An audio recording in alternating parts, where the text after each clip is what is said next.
kekuatan di bawah langit biru. Semuanya bergantung padaku, ayo bangkit, jangan pernah menyerah, kami adalah Garuda. Keseriusan PSSI untuk menciptakan sebuah timnas yang tangguh benar-benar patut diacungi jempol. Yap, selain tentunya melakukan pembinaan secara berskala, tentu saja PSSI juga gencar mencari pemain berdarah Indonesia yang tersebar di luar negeri. Dan selain fokus di timnas senior, PSSI juga pastinya ingin menciptakan pondasi tim di kelompok umur agar ke depan stok pemain berkualitas tetap terjaga. Nah, melihat gimana cukup banyak pemain diaspora yang tersebar, kami akan coba merangkum gimana kekuatan timnas Indonesia khususnya di U20 yang emang disiapkan untuk kualifikasi Piala Dunia U20 2025. Lalu tentunya juga soal penambahan kekuatan pemain di timnas senior, sesuatu yang pada akhirnya juga mendapatkan banyak atensi dari media-media di luar negeri itu sendiri. Dimana tak sedikit yang berasumsi kalau semua ini berjalan lancar, jangan kaget kalau ke depan Indonesia akan bisa rutin main di Piala Asia hingga Piala Dunia.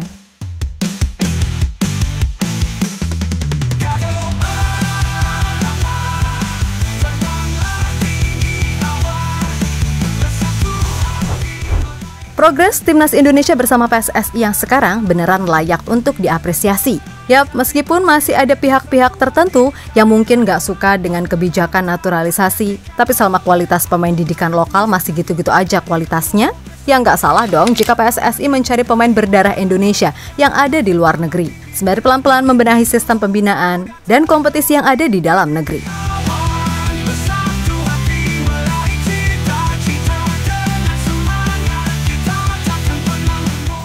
Nah, dalam upaya menciptakan generasi emas yang ada di timnas senior, maka salah satu upayanya adalah mencari pemain yang berusia muda. Sehingga dengan berjalannya waktu, kalau pemain-pemain seperti Tom Haye, Jordi Amat, dan Ragnar Oratmangun udah lewat masa prime-nya, masih ada pemain-pemain lainnya yang bisa mengisi dan tentu saja kualitasnya nggak jauh beda.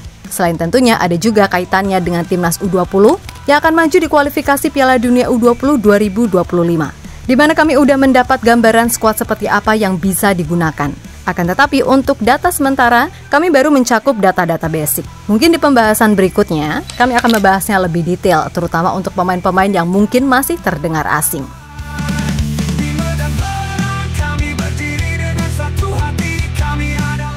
Kita mulai dari pos penjaga gawang, yang mana di situ ada nama Jaden Seeker. Kiper yang kini main untuk VTC U21 itu punya tinggi yang sangat ideal, yakni 181 cm.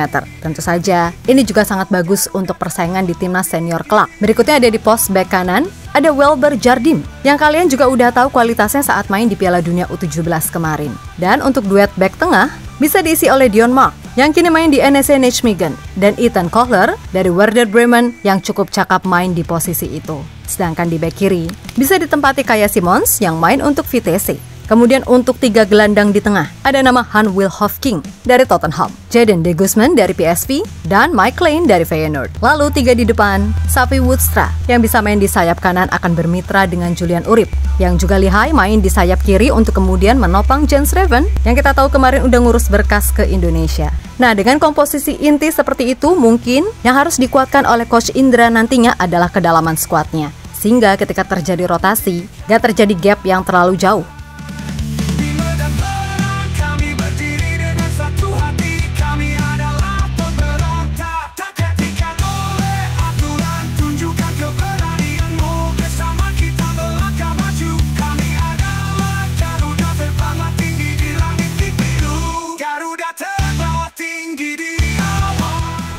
Ya, bila melihat nama-nama tadi harusnya peluang Indonesia untuk masuk Piala Dunia U20 2025 mendatang sangatlah terbuka. Dan jika ada yang tanya, kemana Delano van der Heyden dan Eliano Reinders? Jawabannya mereka berdua kayaknya emang bakal langsung difokuskan untuk main di timnas senior dan menjadi pesaing dari Marcelino Ferdinand di pos playmaker. Hal yang wajar karena secara kualitas dan jam terbang, baik Delano maupun Eliano sama-sama masih unggul dibandingkan nama-nama U20 lainnya tadi. Terutama Eliano, yang bagaimanapun statusnya adalah grade A, lantaran ia tercatat sebagai pemain reguler di PSS Zwolle yang bermain di Eredivisie. Di mana musim ini, pemain 23 tahun tersebut udah tampil sebanyak 31 kali di Eredivisie dengan torehan 3 gol dan 1 assist.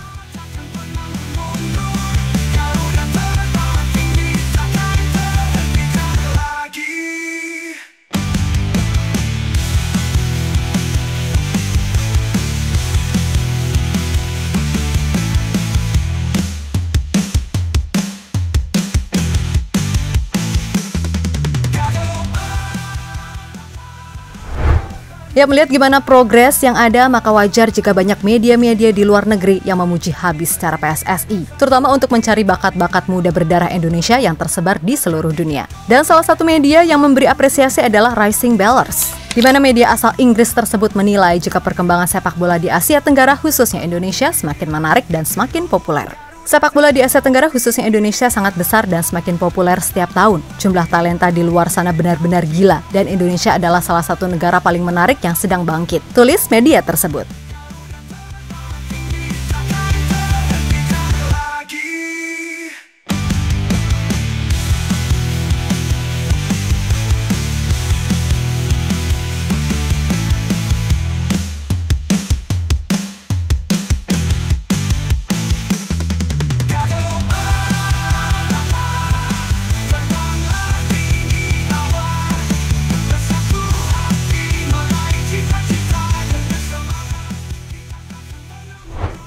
Lebih lanjut, media yang emang terkenal sering membagikan informasi tentang pemain muda berbakat yang layak menjadi perhatian itu menilai jika masa depan Indonesia benar-benar cerah, terutama dengan adanya pemain yang tersebar di Eropa. Dan jangan kaget bila dalam waktu beberapa tahun ke depan Indonesia akan menjadi negara yang rutin bermain di Piala Asia hingga Piala Dunia. Di mana itu artinya peta kekuatan di level elit Asia akan berubah. Namun tentu saja ini semua bertahap dan harus dijalankan dengan penuh kesabaran serta ketelatenan yang oke. Untuk itu berdoa dan dukung selalu. Semoga kualitas liga lokal dan pembinaan pun juga segera membaik, sehingga nantinya akan tercipta sebuah timnas yang berasal dari pemain abroad dan dalam negeri yang berkualitas. Apakah bisa? Tentu saja bisa, asal ya tadi dikelola oleh orang-orang yang benar-benar kompeten dan niat untuk memajukan sepak bola Indonesia.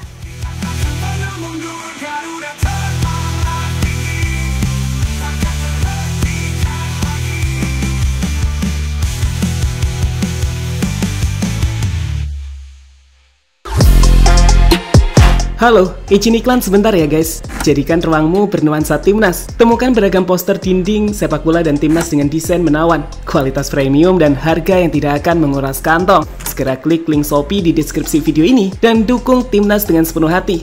Mulai dari dinding rumahmu.